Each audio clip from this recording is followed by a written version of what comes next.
Today, I'm going to be reviewing Canon's cheapest full-frame telephoto zoom lens. This is the brand new Canon RF 75-300mm f4 to f5.6. Announced just a few months ago in April of 2025, this lens here is designed to fill the gap that's currently sitting in Canon's RF lineup. There's just not a lot of affordable full-frame telephoto zoom lenses on the market.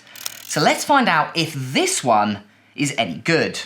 And I'm going to start right now.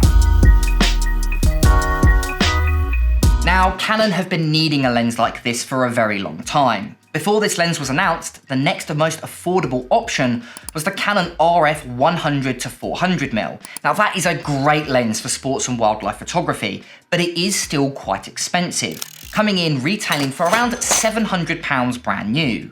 So when I heard that Canon were releasing a full-frame telephoto zoom lens for under £300, I was really excited to try that out. This lens here currently retails for £289 brand new.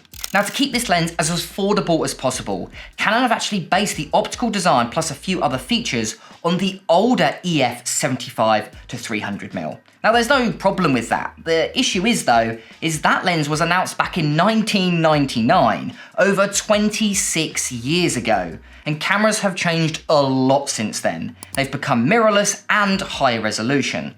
So let's find out how well this lens performs on modern mirrorless cameras.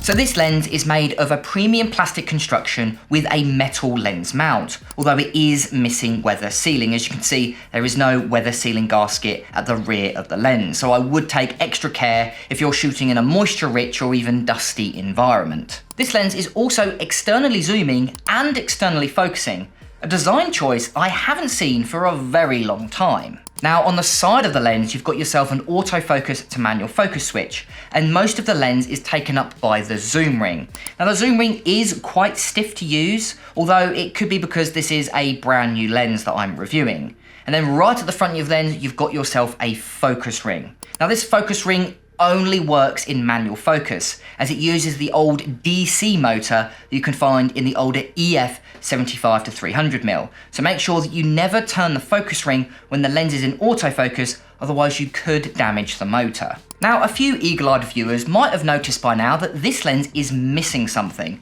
a control ring. So far, all Canon RF lenses to date have a control ring, and it allows you to change certain custom functions within inside your camera, like shutter speed, aperture, ISO, or anything you like. I usually have mine connected to white balance, but for some reason, Canon haven't added it to this lens here, which is a little bit disappointing. I've grown to really like the control ring on RF cameras. Now, this lens here does have a very simple optical formula and actually mirrors the optical formula found in the EF 75-300mm, coming in with just 13 elements in 9 groups, making this lens really small and lightweight, by far the smallest and lightest full-frame telephoto zoom lens, coming in at just 507 grams or 1.12 pounds. And if you compare that to the RF 100-400mm, that lens there comes in at 635 grams, and that lens there was already pretty small and lightweight. So this lens here is not going to take up any room up in your camera bag. And if we have a look at the size chart here, you can see how much smaller it is versus other telephoto zoom lenses in Canon's RF lineup. This lens also has a really small filter thread as well, coming in at just 58mm. So filters should be easy to find from your local camera shop, and they should be fairly cheap as well. Although all accessories are missing from the box, so there's no lens pouch and there's no lens hood. Although there is a lens hood that is compatible with this lens. To find out which one, I'll make sure to place the link in the description to Canon's website. Now, the main reason you'd want to buy a lens like this is for its focal reach. Having a really useful focal reach of 75mm, which is medium telephoto, all the way to 300mm, which is super telephoto. And that is on a full frame camera. If you own yourself an APS-C camera, like for example the R100, R50, R10 or even R7, you're going to get even more reach. with an equivalent focal length of 120 to 480 millimeters. And that is a lot of magnification, getting you really close to your subjects, making this lens great for sports and wildlife photography. Wildlife photography is predominantly what I focused on for this review. It's also got quite a bright aperture, I think, for the overall size and weight and price, with a variable aperture of f4 at 75mm all the way to f5.6 at 300mm. Now, it's definitely not going to be the brightest lens that I've ever used, but for the price point, it could have been a lot darker, making it fairly good in a low light environment. But like I was saying at the start of this video, the actual optical formula of this lens has been copied from a lens made back in the 1990s, and that was a long time ago. So to see how well this lens performs on modern mirrorless cameras, let's have a quick look at a few graph images. Right, so let's have a look at sharpness first, and I'll be testing this on my full frame Canon EOS R5 with corrections turned on. So let's go ahead, zoom in 75mm wide open at f4. Now if we zoom into the center, we're getting pretty good sharpness, although I do think there's a little bit of chromatic aberration. But if we go ahead and look into the corners, it's a little bit of a different story. I'd say they're a lot softer with a lot more chromatic aberration. There's a lot less overall resolution. Now we can improve that by stepping down to f5.6, f8 and then f11, where this lens is a lot sharper, but that chromatic aberration is still there. That's that purple fringing you can see on high contrast edges. So let's see how well this lens performs at 300mm. Wide open at f5.6, we're getting okay sharpness in the center with a little bit more chromatic aberration. And if we go into the corners, they're a lot worse. A lot more chromatic aberration, a lot softer, as well as I noticed they're a little bit darker. Now we can improve that by stepping down to f8, f11, and then we get to about f16 where it starts to soften up again thanks to diffraction. And at its narrowest aperture, f45, the actual photos are pretty much unusable. But again, that's just thanks to diffraction. Now, when it comes to flaring, it's actually difficult to make this lens flare, naturally to do with its focal length. Although if you do point it towards any bright lights, like for example the sun at sunset, you're going to notice a massive reduction in contrast with a lot of flaring elements. Lots of blue, green and even magenta flaring elements appearing all over your photo and video. And bear in mind that this lens does not come with a lens hood inside the box, so do be careful of any bright lights. Now, when we have a look at distortion and vignetting, it's a really good sign. Almost zero distortion at 75mm with a mild amount of vignetting. Now, we can push that vignetting to the corners at f5.6 and it pretty much disappears at f8. But when we zoom into 300mm, we're getting a mild amount of pinkish distortion with a little bit more of graduated vignetting. Now, we can push that vignetting to the corners at f8 and again, it pretty much disappears at f11. So when you are using this lens, I'd make sure keep distortion corrections turned on. And with a minimum focus distance of just 1.5 meters with a maximum reproduction ratio of 0.25, this lens here has really impressive macro performance and well above average for a telephoto zoom lens. Although close-up image quality is absolutely terrible. Wide open at 300mm, we're getting pretty much unusable image quality. Really soft, loads of chromatic aberration. It almost looks like there's got no clarity. Now we can improve that by stepping down to f8, f11, and then f16 where it's at its sharpest, but close-up image quality is beyond terrible, and some of the worst I've seen from any lens I've reviewed on this channel.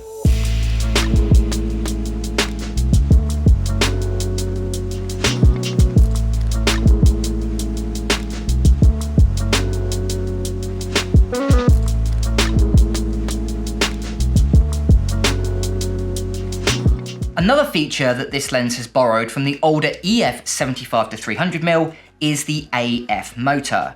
Using a DC motor, which stands for direct drive, it's by far some of the slowest autofocus motor I have used on any modern mirrorless lens. You can see how slow it is in photography mode. It takes ages to go from its minimum to its maximum, as well as I find it spends a lot of time hunting. And that's really noticeable on modern mirrorless cameras with very fast autofocus systems, especially when you're in subject tracking. I ended up with more misses than hits. And that's really disappointing. And that's just thanks to the very slow and very old autofocus motor. Another annoying quirk about this focus motor is the actual front element rotates when you zoom in and out, which means you're not going to be able to use graduated NDs or circular polarizers with this lens. This lens is also missing image stabilization, which isn't a major issue, although you do have to take that into consideration when using this lens. Most lenses with a similar focal length have image stabilization built in, and it's kind of become custom to a lot of photographers. So when shooting without it, you'll need to shoot with a faster shutter speed, otherwise you'll end up with a lot of blurry photos. For example, if I was zoomed in at 300mm, I'd probably shoot no slower than 600th of a second, otherwise you could easily introduce motion blur. As well as its lens is not going to be necessarily very good for video unless you're using it on some kind of gimbal or tripod. Again, very shaky footage, even if you're using it with a camera with IBIS, which stands for in-body image stabilization, as the IBIS isn't really designed to combat the image shake that you get on telephoto lenses like this. So do beware, I found this very difficult to use for video.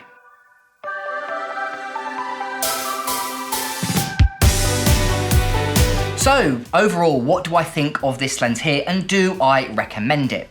Well, you'd be thinking after watching this review, wow, this lens is absolutely terrible, and in some regard, it kind of is. Image quality definitely isn't as good as other lenses on the market. It's one of the softest lenses, the macro performance, although you can get really close, the actual quality of the images is absolutely terrible. But don't just throw it away. Don't just think that this lens has got nothing going for it.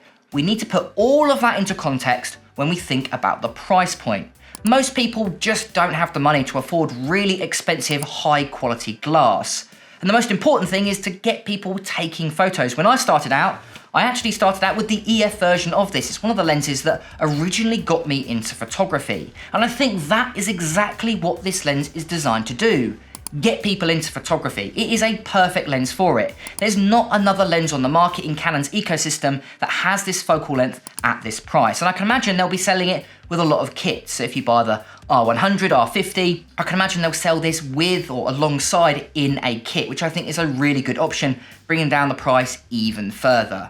So although this lens isn't necessarily the best performing, and I think there's a few odd features that I don't really know why Canon have done, that autofocus motor is definitely one of them, remember the price point. It is so much cheaper than any other lens on the market, making it perfect for beginner photographers. And with an overall score of just 29 out of 50, it's definitely not the highest scoring lens that I've reviewed on this channel. But what happens if you're not a beginner photographer? Maybe you've got a little bit more in your budget to play with and you want to buy yourself a better lens. Well, I think there are a few other lenses on the market that might fit the bill.